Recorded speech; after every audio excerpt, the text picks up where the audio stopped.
وہ حرکتیں نوٹ کر لیتے ہیں کہ وہ کس رفتار سے جا رہا ہے, اس کے دل کی دھڑکن کتنی ہے, اس کی انرجی کتنی ہے, یہ سارا نوٹ ہو رہا ہے.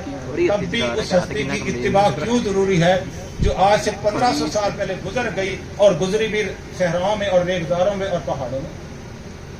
اسی سوال کا جواب آج کی محافل میں ملنا چاہیے نوجوانوں کو, آج کے اجتماعات میں ملنا چاہیے, آج کی جو سیرت کے پروگرام ہوتے ہیں ان میں ملنا چاہیے. تب ہمارے نوجوانوں کا یہ جو فکری مغلوبیت ہے, فکری مرعوبیت ہے کہ ہم کلمہ تو پڑھتے ہیں نبی کا صرف زبان کی حد تک, لیکن ہماری کوئی ایک بھی ادا حضور کے پسند والی نہیں ہے. ہم ایسے عاشق رسول نہیں بن سکتے جتنا مرضی نعرے لگا لیں, جتنے مرضی میں تقریریں کر لوں, جب تک ادھر سے سرٹیفکیٹ نہیں ملتا کہ یہ عاشق رسول ہے. میں اپنے آپ کو ڈاکٹر کہتا پھر جو مرضی کہہ رہا ہوں, لیکن جب تک مجھے سرکاری سطح پہ لائسنس یا ڈگری نہیں ملتی میں کوالیفائڈ ڈاکٹر نہیں کنسیڈر ہو سکتا. اسی طرح جب تک ہمیں دربار مصطفیٰ سے محبت کا سرٹیفکیٹ یا ان کے ہونے کا جو تمغہ ہے وہ نہیں مل سکتا, ہم حضور کے متبع شمار نہیں ہو سکتے. ہاں جتنی مرضی نعتیں پڑھ لیں, جتنی مرضی تقریریں کر لیں, جو مرضی کر لیں, جب تک ادھر پیچھے نہیں آتا. اب وہ کیسے آئے گا؟ سوال یہ کہ وہ کیسے آئے گا؟ جس طرح ڈاکٹر کو ایک ڈگری ملتی ہے امتحان پاس کرنے سے, ٹیسٹ پاس کرنے سے, وہ پی ایم ڈی سی ہے, ایم بی بی ایس ہے, ایف سی پی ایس ہے, جو بھی یہ سارے غلط قسم کی ڈگریاں ہیں, جو کچھ بھی ہے, یہ جب تک 12 جو بھی ہے امتحان پاس نہیں ہو جاتا, خواہ اچھے طریقے سے ہو یا برے طریقے سے ہو, پریکٹیکل میں کیسے نمبر لگتے ہیں سب کو پتا ہے. پیسہ چلتا ہے, گانے کی ضرورت ہی نہیں ہے. ایسا نہیں, وہاں کیا ہے, اولئک امتحن اللہ قلوبہم للتقویٰ, وہاں دلوں کا امتحان ہوتا ہے, اور امتحان بھی اللہ کی ذات لیتی ہے, تو اس سے کوئی چیز چھپا نہیں سکتے. لہذا وہاں فوراً ویریفیکیشن ہو جاتی ہے کہ داڑھی بھی رکھی ہے, سر پہ ٹوپی بھی ہے, شلوار بھی ٹخنوں سے اونچی ہے, لیکن دل میں نہیں ہے, لہذا فیل ہو جائیں گے. اس لیے نتیجہ کیا نکلتا ہے؟ ہمارے نعت خواہ حضرات ربیع الاول کو کیا کہتے ہیں؟ ہمارا سیدھا. شیعہ میں ذاکر حضرات ہیں اہل تشیع میں, وہ محرم کو کہتے ہیں ہمارا سیدھا. خطبہ حضرات اور کسی مہینے کو کیا کہتے ہیں؟ ہمارا سیزن. حضور کی محبت کوئی سیزن والی نہیں ہے, وہ 365 دنوں کی ہے, پوری زندگی ہی ہے 24 گھنٹے کی. وہ دلوں میں اترے گی تو گفتگو بدل جائے گی, دیکھنے کا انداز بدل جائے گا, سننے کا انداز بدل جائے گا, سوچنے کا انداز بدل جائے گا, وہ ایٹیچیوڈ ہی چینج ہو جائے گا. جب وہ چینج ہوگا پھر میرے ملک میں بھی انقلاب آئے گا, ہمارے تعلیمی اداروں میں بھی ایک انقلاب آئے گا. پھر ملک پاکستان کو عزت حاصل کرنے سے کوئی چیز روک نہیں سکتی. اگر اس کے علاوہ ہم سوچیں گے کہ ٹیکنالوجی ایسے بنا لیں, فلاں چیز ایسے کر لیں, فلاں چیز ایسے کر لیں, نیوکلیئر ٹیکنالوجی میں ایسے ہو جائیں, ہائی انرجی فزکس میں ایسے ہو جائیں, آرگینک کیمسٹری میں ایسے ہو جائیں, یہ جتنے اصول سے نام ہے, اس میں جتنی مرضی اچیومنٹ کر لیں, ہم دنیا میں عزت نہیں پا سکتے جب تک کہ دامن مصطفیٰ کو اپنے دل میں نہیں بسا لیں. ایک وجہ. دوسری وجہ کیا ہے؟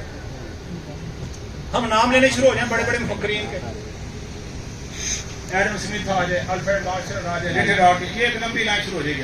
اور سننے والوں کو یقین ہے, وہی پہلی بات کہ سننے والوں کا بڑی اسٹڈی, چھوٹا اسٹڈی کو حضور کی بات سنیں. اب یہ جتنے نام, یہ جتنا جو کچھ ہے, جتنے بڑے بڑے فلسفے ہیں جس کے مطابق ہم زندگی گزارنے کی کوشش کرتے ہیں, سوال یہ ہے کہ ان کو کیوں چھوڑیں اور حضور کو کیوں بنائیں؟ تمام دنیا کے جتنے فلسفے ہیں, صرف یہ نہیں, آج کے نہیں, جتنے بھی ہیں, ان سب کو چھوڑیں کیوں اور حضور کو اپنائیں کیوں؟ اس کی ایک نہیں, 100 نہیں, 1000 نہیں, لاکھ سے زیادہ دلیلیں دے, یہ گناہگار بھی دے سکتا ہے. ان بڑوں کی تو بات نہیں کرتا, لاکھ سے زیادہ دلیلیں یہ گناہگار بھی دے سکتا ہے. کیسے؟ اس لیے کہ جس ہستی کو ہم آئیڈیلائز کرتے ہیں, جس شخصیت کو, فلسفی کو, سائنٹسٹ کو یا جو بھی ہے, اس کو آئیڈیلائز کرتے ہیں, سب سے پہلی بات کیا دیکھی جاتی ہے؟ کیا اس کی زندگی کا پورا ریکارڈ محفوظ ہے؟ کیا اس کی زندگی کا پورا ریکارڈ, بایوڈیٹا محفوظ ہے؟ کسی کا کچھ بھی نہیں ہے. کارل مارکس کون تھا, کہاں سے آیا, سوائے چند ایک باتوں کے کچھ پتا نہیں, سوائے چند ایک باتوں کے کچھ پتا نہیں.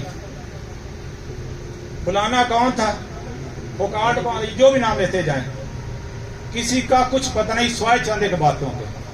لیکن حضور کی زندگی کا ایک ایک ریکارڈ محفوظ ہے. یہاں تک محفوظ ہے کہ میرے آقا نے دیکھا کیسے, وہ دیکھنے کا انداز محفوظ ہے. حضور کو کوئی مخاطب کرتا، فرض کریں یہاں سے کسی نے بلایا تو آپ علیہ السلام ایسے نہیں کرتے تھے جی کیا بات ہے، بلکہ پورے متوجہ جی بتائیے کیا بات ہے. ادھر سے کسی نے بلایا تو ایسے نہیں کہا جی بتائیے کیا بات ہے، بلکہ پورے متوجہ جی بتائیے کیا بات ہے. پھر میرے نبی نے اشارہ کیسے کیا؟ ایسے کبھی حضور نے اشارہ نہیں کیا، ایسے اشارہ کرا جی آپ بتائیں کیا بات ہے، جی آپ نے کچھ کہنا، اس طرح اشارہ فرمایا. پھر آپ صلی اللہ علیہ وسلم جوتے کیسے پہنے، اس کا نقشہ دنیا کی تاریخ میں محفوظ ہے. آپ صلی اللہ علیہ وسلم کے بال مبارک کا رنگ کیسا تھا، آپ کی داڑھی مبارک میں، سر مبارک میں سفید بال کتنے تھے، بالوں کی لمبائی کتنی تھی، یہاں تک تھی بکھرا تھا، لمبا تھا، جمع تھا، جو بھی تھا یہ بھی ریکارڈ میں محفوظ ہے. پھر یہ دیکھیں کارل مارکس کے والد کا، دادے کا یا پردادے کا نام والد کے علاوہ آگے کسی کو معلوم نہیں. قائد اعظم محمد علی جناح یا علامہ اقبال، ان کی 2-3 پشتوں سے آگے کسی کو کچھ معلوم نہیں. حضور کا پورا ریکارڈ حضور سے لے کے آدم علیہ السلام تک محفوظ ہے. اب وقت کم ہے ورنہ یہ گناہگار آپ کو وہ بھی سناتے. پھر حضور کی والدہ کا ریکارڈ 21 پشتوں تک وہ محفوظ ہے. اوپر جا کے پھر دونوں لڑیاں اکٹھی ہو جاتی. پھر صرف یہ نہیں کہ جدی اور مادری شجرہ نسل محفوظ ہے. جن چیزوں کو حضور نے ہاتھ لگایا، تلواروں کو ہاتھ لگایا، ان تلواروں کے نام محفوظ ہیں. 9 تلواریں تھیں، البتار، الماسور، الرسوب، القذیب، القلع، المخزن، الحتف، الذوالفقار، العزم. یہ 9 تلواریں تھیں جو آقا علیہ السلام نے استعمال کی. جن بکریوں کا دودھ پیا وہ بھی ریکارڈ میں محفوظ ہے. جن گھوڑوں پہ سواری کی وہ بھی تاریخ میں محفوظ ہے. 4 اونٹنیوں پہ سواری کی وہ محفوظ ہے. 2 گدھوں پہ سواری کی وہ محفوظ ہے. 2 خچروں پہ سواری کی وہ بھی محفوظ ہے. حتیٰ کہ حضور کو جس نے دیکھا، ایک دفعہ دیکھا، وہ 1.25 لاکھ صحابہ بنے، ان کا پورا ریکارڈ دنیا میں محفوظ ہے. حتیٰ کہ شاگردوں کو اگر کسی نے دیکھا، ایمان لائے، تسلیم کیا، تو ان کا پورا ریکارڈ دنیا میں محفوظ ہے. یہ اعزاز آدم علیہ السلام سے لے کے آج تک اور آج سے لے کے آگے مستقبل تک قیامت تک کسی ہستی کو حاصل نہیں ہو سکتا سوائے حضور. پھر اگلی بات دیکھیے،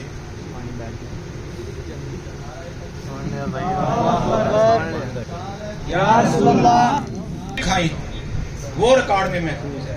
آپ صلی اللہ علیہ وسلم کا پورا حلیہ مبارک، آپ صلی اللہ علیہ وسلم کا نام مبارک کیسا تھا، حسن کیسا تھا، داڑھی مبارک کیسا تھی، کان مبارک کیسے تھے، ایک پاؤں کے تلووں سے لے کے سر کے بالوں تک پورے جسم مبارک کا حلیہ محفوظ ہے.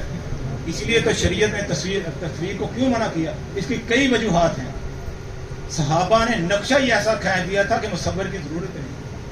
اور سب سے پیارا نقشہ جو حضور کے حسن نے کھینچا وہ ام معبد رضی اللہ تعالیٰ نے خاتون ہے جنہوں نے کھینچا، اور ایسا کمال کر دیا کہ ان کے الفاظ کو اگر اردو میں ترجمہ کیا جائے تو ممکن ہی نہیں ہے. صرف 4 الفاظ ذکر کرتے ہیں ان کے حسن کے. ام معبد رضی اللہ کیا فرمایا، یہ ہجرت کی رات ہے، یہ ہجرت کا واقعہ ہے. آپ صلی اللہ علیہ وسلم مکہ مکرمہ سے، آپ کو پتہ ہے کہ ایک جیسے اللہ نے حکم دیا طریقے سے نکلے، اور ایک جو اننون رستہ تھا، غیر معروف رستہ تھا. اس وقت جو مکہ مکرمہ مدینہ میں ہائی وے استعمال ہوتی تھی اس کو چھوڑ کر غیر معروف رستے تھے. تو ام معبد رضی اللہ تعالیٰ کا اسی غیر معروف رستے پہ خیمہ تھا کہ آنے والے مسافر جو کبھی غلطی سے رستہ بھول کے آ جاتے تھے تو ان کی یہ خاطر نوازی کیا کرتی تھی، مہمان نوازی کیا کرتی تھی. اب ہوا یہ کہ دوران سفر آپ صلی اللہ علیہ وسلم کا گزر اسی رستے سے تھا، تو ام معبد کے خیمے سے گزرے. 3 افراد تھے، آپ صلی اللہ علیہ وسلم، ابوبکر صدیق رضی اللہ عنہ اور ایک خادم. تو خیمے پہ اجازت لے کے داخل ہوئے تو خیمے میں ایک بڑی مریل سی بکری کھڑی ہوئی. تو حضور نے پوچھا، ان کے شوہر جو ابو معبد وہ گھر نہیں تھے، تو حضور نے پوچھا کہ ہم مہمان ہیں، اپنا تعارف نہیں کرایا کہ ہم مہمان ہیں، مسافر ہیں، تو جا رہے تھے تو کوئی کھانے کو چیز ہے. تو ام معبد کہنے لگی بھی اگر ہوتی تو آپ کو پوچھنے کی ضرورت ہی نہ پڑتی، اگر ہوتی تو پوچھنے کی ضرورت ہی نہ پڑتی. تو آپ علیہ السلام اشارہ فرمایا وہ جو بکری ہے اس کا دودھ، تو مریل بکری جو چل نہیں سکتی تھی، اگر چل سکتی تو ام معبد کیا کہنے لگی کہ اگر یہ چل سکتی تو میرے شوہر بکریوں کا ریوڑ چرانے کے لیے لے گئے، اس کو ساتھ نہ لے جاتے. تو حضور نے کیا فرمایا، حضور نے فرمایا اگر اجازت ہو تو اس کا دودھ نکال لیں. واقعہ سوچتے جائیں. آقا علیہ السلام کیا کہتے ہیں، اجازت دیں تو دودھ نکال لیں. وہ بڑی حیران کہ جو بکری چل نہیں سکتی، ابھی بکرے نے اس کو ٹچ نہیں کیا تو وہ کیسے دودھ دے گی. بڑی حیران چلے گا، ہاں نکال، بڑی حیرانی کہ چلے نکال. دستے مصطفیٰ کا کمال دیکھیں، بکری پہ ہاتھ پھیرا تو بکری کھڑی ہو. اور تھن کے دودھ سے بھر گئے. یہ دستے مصطفیٰ کا کمال ہے تو نظام مصطفیٰ کا کیا کمال ہوگا؟ ہم سوچتے نہیں، نہ بیان کرتے ہیں، نہ سمجھتے ہیں، نہ پڑھتے ہیں. یہ المیہ ہے بہت بڑا، ہم سیرت پڑھتے ہی نہیں ہیں. اچھا، دستے مبارک لگا بکری کو تو اس کے تھن دودھ سے بھر گئے. حضور نے دودھ دھویا. بہت پیاس خود لگی ہے، بھوک بھی خود لگی ہوئی ہے، کیونکہ گرمی کا سفر ہے، کٹھن رستہ ہے، صحرا ہے، پہاڑ ہے، بہت مشکل سفر تھا. اس کے باوجود کیا کیا؟ دودھ سب سے پہلے خادم کو پلایا. یہ ہے سیاست میرے نبی کی. پھر ابو بکر کو پلایا، پھر نکالا، پھر خود پیا. اور جب چوتھی مرتبہ نکالا تو انہیں بابا سے کہنے لگے گھر کے برتن لے آؤ. وہ سارے برتن دودھ سے بھر دیے. دوبارہ پھر ہاتھ پھیرا، بکری اسی حالت پہ آ گئی، واپسی اسی حالت پہ آ گئی. شام کو جب ان کے شوہر آئے تو ظاہر تھا بکریاں چونکہ چر کے آ گئی تھی، اب ان کا دودھ نکالنا تھا. تو ابو معبد کہنے لگے کہ بھی معبد برتن لے کے آؤ، دودھ نکالے، باٹی کر لاؤ. تو کہنے لگی باٹیوں تو ساری دودھ سے پہلے بھری ہیں. تو کہنے لگے ہی یہ کیسے ہو گیا؟ تعجب کہہ رہا بکریاں تو میں لے گیا تھا، تو گھر کے سارے برتن دودھ سے کیسے بھر گئے، باٹیاں وغیرہ کیسے بھر گئی؟ تو کہنے لگی اس بکری کا دودھ ہے. تو کہنے لگی اس بکری کا دودھ ہے. تو وہ کہنے لگا تعجب، عجب بات ہے، اس بکری کا دودھ، وہ تو چل نہیں سکتی تو دودھ کیسے دے دیا؟ پھر اس نے کہا جا صاحب قریش. اب اس نے حضور کا ہو رہا، یہ نہیں پتا تھا کہ یہ نبی ہے. حضور مشہور تھے صاحب قریش کے نام سے اس وقت قرب و جوار، جیسے آج کل ہم کہہ دیتے ہیں شیخانہ منڈا، جٹاں دا، رائیاں دا، ملک جو بھی ہے. تو اس طرح حضور مشہور تھے صاحب قریش کے کہ قریشی جوان.